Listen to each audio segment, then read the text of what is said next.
Hi everyone, Bethany here with Chasing Family. Today I want to share with you some ways that you can help your child handle a traumatizing situation.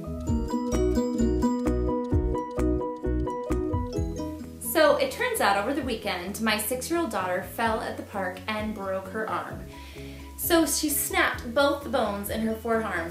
And throughout our whole ordeal of racing her to the hospital and seeing her arm look like a wavy S, I realized once again that we as parents can do things to make a hard situation better, or we can make it worse.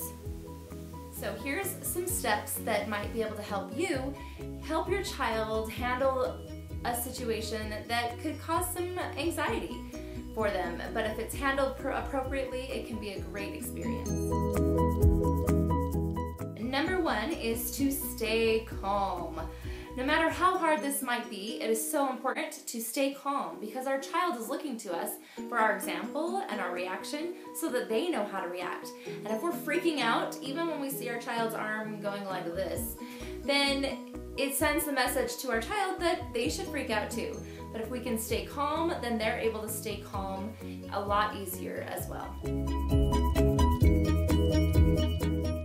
Step 2 is to comfort our child with our positive words, with our touch, by holding them, stroking their hand, whatever you know works best for your child.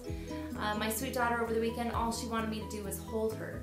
And she felt safest when I held her and was able to hold her arm in a position that it wouldn't move.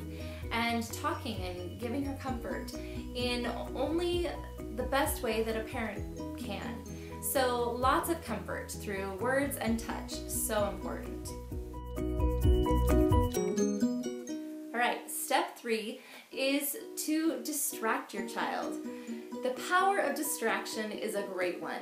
So throughout this ordeal, when my daughter would have to manipulate her arm in a certain way to show the nurses or the doctor or for x-rays, it was all about distraction. I would tell her stories, and we gave her lots of stickers, and we played games and I Spy, and we sang songs, and we took silly pictures with our phone. Whatever you can think of to possibly help distract your child from whatever the traumatizing situation may be. Okay, step 4 is to inform and educate your child.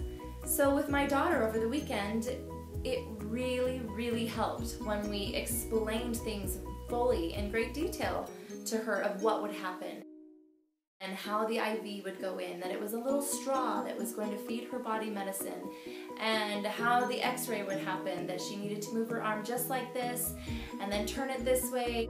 Then she was more willing to do the things that she needed to do because she had a clear understanding of what was going to happen. A lot of times we as adults take that for granted, that educating and informing, because we have a lot more life experience. So we might not need the great details of explanation that our children will need because they have a lot less life experience. And a simple routine thing like an x-ray or an IV is a really foreign, unusual thing for them that they haven't experienced. So as much detail as we can give them about the procedure and what's going to happen and what to expect, the calmer they can be for the process.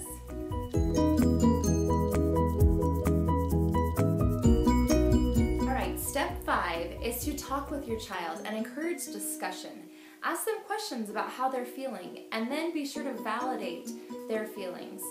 Right before my daughter had to be put under with medication so that they could actually manipulate her bones and line them back up to put the splint on her arm, we asked her, how are you feeling? Are you feeling okay about things? And she said, no, I'm really scared. We said, well, what are you scared about? Can you tell us? And she said, I'm really scared that it's going to hurt. Well, I'm so glad she let us know how she was feeling, because we could tell her that the doctor was going to give her some medicine that will make her fall asleep and she won't feel the pain at all. And she felt so much more relieved and was a lot more calm to go into that process. So encouraging discussion and asking questions and getting them talking with us so that we can validate those feelings and help put some of those concerns to rest and ease their minds a little bit. So the last step is to encourage our child to want to help others. After going to the hospital this weekend with my daughter, I did a lot of research to try to find out, did I handle the situation as best as I could, and what other steps I could find out to share with all of you so that we can handle any future situations as best as possible. And this was one of the steps that I learned in my research, was to encourage our children to look outside themselves and to be positive and look for ways to help others who might be going through a similar situation or other situations.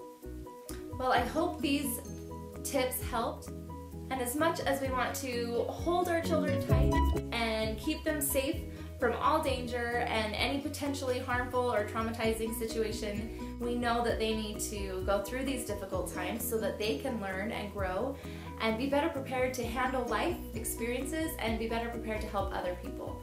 So if we can help them go through these situations and experiences as healthy as possible and in the most positive way, then we've done our job as parents. So let me know what you think, and let me know any other tips that you might have that you can share with the rest of us in the comments of how we can help our sweet children handle difficult life situations. Thanks, and have a great week. Bye-bye.